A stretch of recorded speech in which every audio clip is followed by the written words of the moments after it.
వారం రోజులుగా తిరుపతి వెంకటేశ్వర స్వామి వారి ఆలయ ప్రతిష్టని, స్వామివారి ప్రతిష్టని, ఈ రాష్ట్ర ప్రతిష్టని మంట కలపటానికి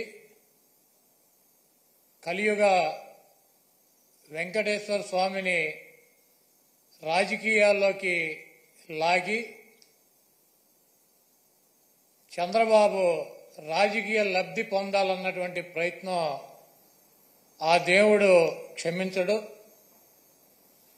గతంలో చంద్రబాబు నాయుడు ప్రభుత్వం 5 సార్లు ఉండగా సేమ్ మేమైతే ఎలా అయితే టెండర్లు పిలిచామో అదే రకంగా చంద్రబాబు నాయుడు కూడా టెండర్లు పిలిచి ఆ 5 సంవత్సరాల్లో 4 బిడ్డలుంటే 4 కంపెనీలకు 4 సార్లు ఇచ్చాడు. అయితే ఆయన ముఖ్యమంత్రిగా ఉండగా 14-15 సార్లు నెయ్యిలో క్వాలిటీ లేదని చెప్పి సర్టిఫికేట్లతో ఆ ట్యాంకర్లు వెనక్కి పంపడం జరిగింది. ఆ తర్వాత వైఎస్ఆర్ కాంగ్రెస్ ప్రభుత్వం వచ్చిన తర్వాత అక్కడ గతంలో ఏ రకంగా టెండర్లు పిలిచారో, ఏ రకంగా కేటాయింపులు చేశారో అదే రకంగా మా ప్రభుత్వం కూడా కేటాయింపులు చేసింది. 18 సార్లు జగన్మోహన్ రెడ్డి గారు ముఖ్యమంత్రిగా ఉండగా ఈ నెయ్యిలో క్వాలిటీ లేదని చెప్పి దాన్ని వెనక్కి పంపడం జరిగింది. ప్రతి వెహికల్ని తిరుమల తిరుపతి దేవస్థానానికి వచ్చేటువంటి ప్రతి దాన్ని కూడా ఇన్స్పెక్షన్ చేసి దాంట్లో లోపాలు ఉంటే దాన్ని వెనక్కి పంపించి అది వాళ్ళకి కావలసినట్టు ఉంటేనే అక్కడ దించుకునేటువంటి పరిస్థితి ఉంటుంది. ఇది గత ప్రభుత్వాలు గత 100 సంవత్సరాల నుంచి వచ్చేటువంటి ఆనవాయితీ. దాని ప్రకారమే చంద్రబాబు ముఖ్యమంత్రిగా ఉన్నా, జగన్మోహన్ రెడ్డి గారు ముఖ్యమంత్రిగా ఉన్నా, అంతకుముందు వేరే ముఖ్యమంత్రులు ఉన్నా కూడా ఈ క్వాలిటీ లేనటువంటి నెయ్యి కావచ్చు, ఇతర ఆహార పదార్థాలనే రిజెక్ట్ చేసి వెనక్కి పంపినటువంటి సందర్భాలు కోకొల్లలు ఉన్నాయి. అదే విధానంగా చంద్రబాబు నాయుడు ముఖ్యమంత్రి అయిన తర్వాత 4వ తారీఖు జగన్మోహన్ రెడ్డి గారు జూన్ 4న ఆయన రాజీనామా చేశాడు ఈ రాష్ట్రానికి ముఖ్యమంత్రిగా. జూలై 17వ తారీఖు వరకు అనేక ఆహార తినుబండారాలు, ఆహారాన్ని సరఫరా చేసేటువంటి టెండర్లో తీసుకున్నటువంటి కాంట్రాక్టర్లో నెయ్యి సప్లై చేశారు, ఆహార పదార్థాలు సప్లై చేశారు. వాటిల్లో చంద్రబాబు ముఖ్యమంత్రిగా ఉండగా 17వ తారీఖున వచ్చినటువంటి ఒక ట్యాంకర్లో వాళ్ళకి కావాల్సినటువంటి మెజర్మెంట్స్లో లేదు నెయ్యి, కాబట్టి మేము దీన్ని రిజెక్ట్ చేస్తున్నాం అని చెప్పి దాన్ని వెనక పంపడం జరిగింది. ఆ నెయ్యిని వాడల గతంలో కూడా రిజెక్ట్ చేసి 18 సార్లు పంపించే ఎటువంటి నెయ్యిలు వస్తాయి. ఎప్పుడూ కూడా క్వాలిటీ లేనటువంటి నెయ్యి కానీ నూనె కానీ ఎటువంటి ఆహార పదార్థాలు తిరుమల తిరుపతి దేవస్థానంలో వాడినటువంటి పరిస్థితి లేదు. 17వ తారీఖున జూలై 17వ తారీఖున ఏం ఫస్ట్ టైం కాదు రిజెక్ట్ అవటం, కొన్ని 100ల సార్లు రిజెక్ట్ అయినాయి అదే తిరుమల తిరుపతి దేవస్థానంలో. దానిని చంద్రబాబు నాయుడు రాజకీయ లబ్ధి కోసం జంతువుల కొవ్వు కలిసింది, ఆ కొవ్వుతో లడ్డూలు తయారు చేశారు, వాటిని ప్రసాదాలుగా భక్తులకు ఇచ్చారు. ఈ దేశంలో ఉన్నటువంటి వెంకటేశ్వర స్వామి భక్తులు తిరుపతి వెళ్ళినాళ్ళు లేకపోతే ఎవరైనా నాబోటాళ్ళు వెళ్ళి లడ్డు తీసుకొచ్చి 10 మందికి పంచి పెడతారు. వీళ్ళంతా కూడా అపవిత్రమైనటువంటి ప్రసాదాన్ని తీసుకున్నారు. కాబట్టి జగన్మోహన్ రెడ్డిని శిక్షించాలి అని చెప్పి చంద్రబాబు నాయుడు రాజకీయ ప్రయోజనాలు ఆశించి సొంత మామనే రాజకీయాల కోసం, పదవి కోసం, పార్టీ కోసం దిగజార్చి ఆయన మీద ఏ రకమైతే నిందలేసి ఆ పార్టీని తీసుకున్నాడో రాజకీయ లబ్ధి కోసం, అదేవిధంగా జగన్మోహన్ రెడ్డి గారు ఇబ్బంది పెట్టాలి రాజకీయంగా అని చెప్పి ప్రత్యక్షంగా కలియుగ దైవమైనటువంటి వెంకటేశ్వర స్వామినే ఆయన ప్రసాదాన్నే రాజకీయాల్లోకి లాక్కొచ్చేసినటువంటి దుర్మార్గమైనటువంటి వ్యక్తి చంద్రబాబు నాయుడు.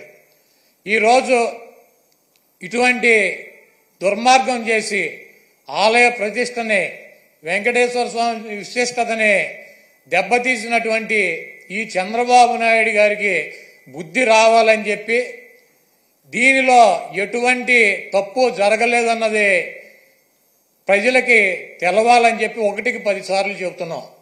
ఎందుకంటే ఆ ప్రసాదం సేవించినటువంటి ఏ భక్తుడు కూడా కల్తీ ప్రసాదాన్ని తీసుకోవాలా, అక్కడ రిజెక్ట్ అవుతుంది.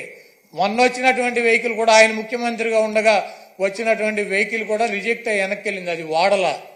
అటువంటి పొరపాటు తిరుమల తిరుపతి దేవస్థానంలో జరగడానికి అవకాశం ఉండదు. అక్కడ ఉన్నటువంటి బోర్డు కానీ, అక్కడ ఉన్నటువంటి ల్యాబులు కానీ, అక్కడ ఉన్నటువంటి ఉద్యోగులు కానీ ప్రతి వస్తువుని టెస్ట్ చేసే లోపలికి అనుమతి ఇచ్చేటువంటి పరిస్థితి ఉంటుంది. రిజెక్ట్ అయిన సందర్భాలు కోకొల్లలో ఎవరూ కూడా మేమేదో అపచారం చేశామనో లేకపోతే జంతువులు కొవ్వు కలిసినటువంటి ఆహారం తిన్నామనో ఎవరూ కూడా బాధపడాల్సినటువంటి అవసరం లేదు. ఇది గతంలోనూ జరిగింది, ఇది ప్రాసెస్ జరుగుతూనే ఉంటుంది.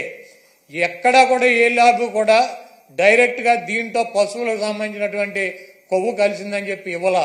ఇలా జరిగి ఉండొచ్చు, అలా జరిగి ఉండొచ్చు. దీని మీద ఇంకా క్షుణ్ణంగా పరిశీలించాలని చెప్తే ఆ పనికిమాలిన రిపోర్ట్ ఒకటి తీసుకొచ్చి ఇది జరిగిపోయింది, తినేశారు, వండేశారు, స్వామికి పెట్టేశారు అని చెప్పి ఒక దేవుణ్ణి అడ్డం పెట్టుకుని రాజకీయాలు చేయడానికి దిగజారిపోయినటువంటి వ్యక్తుల్ని ఏమనాలి? ఇటువంటి వ్యక్తి ఈ రాష్ట్రానికి ముఖ్యమంత్రి. అంత ప్రతిష్ట కలిగినటువంటి గుడిని, అన్ని మహిమలు కలిగినటువంటి ఆ స్వామిని రాజకీయాల కోసం ఎవడన్నా అన్నం తినేవాడు బజారు లాగుతాడా? చంద్రబాబు నాయుడు భక్తుడా? నాకు 50 సంవత్సరాలు, 50 సంవత్సరాలు 40 సార్లు నేను తిరుపతి వెళ్ళా, 20 సార్లు గుండు కొట్టించుకున్నా, 15 సార్లు కింద నుంచి నడిచి వెళ్ళా, ప్రతి సంవత్సరం వెళ్తా. చంద్రబాబు నాయుడు ఎన్నిసార్లు గుండు కొట్టించుకున్నాడు అక్కడికి వెళ్ళి? వెంకటేశ్వర స్వామికి ఇష్టమైనది ఏంటి? భక్తులు మహిళలు కూడా వెళ్ళి గుండు చేయించుకుంటారు, మహిళలు కూడా వెళ్ళి గుండు చేయించుకుంటారు. ఈయన ఎన్నిసార్లు చేయించుకున్నాడు? ఈయన వెంకటేశ్వర స్వామి భక్తుడా? రాజకీయాలకు వెంకటేశ్వర స్వామి వాడుకుంటాడు. జగన్మోహన్ రెడ్డి గారిని రాజకీయంగా దెబ్బదాకా కొట్టాలంటే నువ్వు డైరెక్ట్ రా, ఆయన సిద్ధంగా ఉన్నాడు. వెంకటేశ్వర స్వామిని, మతాలని, కులాలని విచ్ఛిన్నం చేసి ఇది పెద్ద కుట్రగా మేము భావిస్తున్నాము. దీని మీద ఎటువంటి ఎంక్వైరీ అయినా సిద్ధంగా ఉన్నామని చెప్పి జగన్మోహన్ రెడ్డి గారు సుప్రీంకోర్టు న్యాయమూర్తికి, ప్రధాన న్యాయమూర్తికి లేఖ రాశారు. అదేవిధంగా ప్రధానమంత్రికి లెటర్ రాశారు.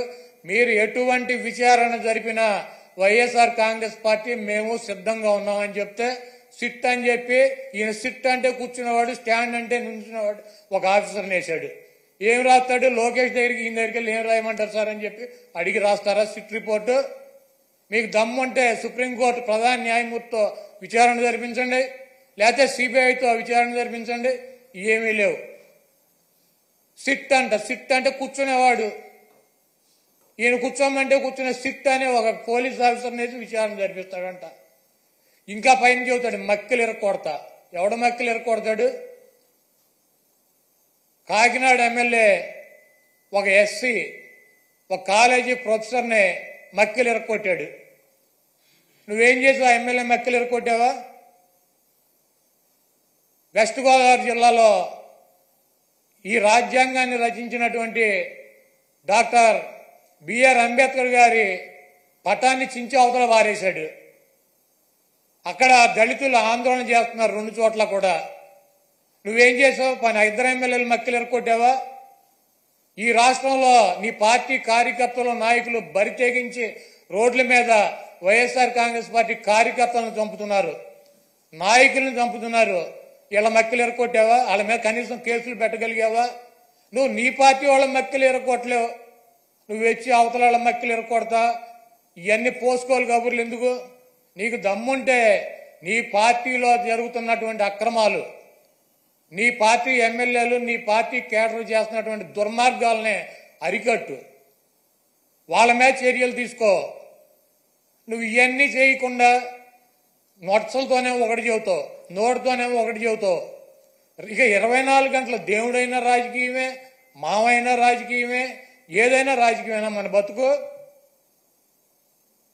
కాబట్టి చంద్రబాబు నాయుడు చేసినటువంటి ఈ దుర్మార్గానికి వెంకటేశ్వర స్వామి మీద ఆయన ప్రసాదం మీద జరిగినటువంటి బురదకి ఆ స్వామిని క్షమించమని చెప్పి ఈ చేసినటువంటి చంద్రబాబు చేసినటువంటి ఈ దుర్మార్గానికి ఈ పాపానికి ఏమన్నా శిక్ష వేస్తే ఆయనకి వేయండి కానీ ఈ రాష్ట్ర ప్రజలకు కానీ దీంట్లో తెలవక ఎవరన్నా సమిధులైతే వాళ్ళని వదిలేయమని చెప్పి 28వ తారీఖున వైఎస్ఆర్ కాంగ్రెస్ పార్టీ నాయకులు కార్యకర్తలు అదేవిధంగా ఆ వెంకటేశ్వర స్వామి భక్తులు మీకు అందుబాటులో ఉన్నటువంటి దేవాలయాల్లో పూజలు చేసి చంద్రబాబు చేసినటువంటి ఈ పాపాలకి చంద్రబాబు చేసినటువంటి ఈ దుర్మార్గానికి చంద్రబాబు దిగజారిపోయినటువంటి ఈ దిగజారుడుతనానికి పశ్చాత్తాపంగా మేమందరం కూడా ఈ రాష్ట్రం సౌభాగ్యంగా ఉండాలని చెప్పి వెంకటేశ్వర స్వామికి కానీ వెంకటేశ్వర స్వామి ప్రసాదానికి కానీ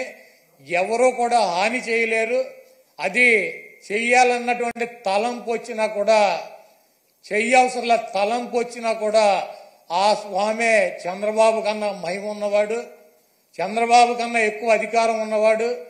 చంద్రబాబు లాంటి 1,00,000 మంది చంద్రబాబులను కూడా వెంకటేశ్వర స్వామిని కన్నెత్తి కూడా చూడలేనటువంటి శక్తి సామర్థ్యాలు ఉన్న ఆయన తప్పు ఈ కార్యక్రమంలో ఆయన పేరు అడ్డం పెట్టుకుని ఎవరైతే ఈ దుర్మార్గానికి పాల్పడ్డారో ఆ దేవుడే ఆ వెంకటేశ్వర స్వామి ఆ వ్యక్తి మక్కిలెరకొట్టి ఒక మూల కూర్చోబెట్టే పరిస్థితి త్వరలోనే మనం అందరం చూస్తాం.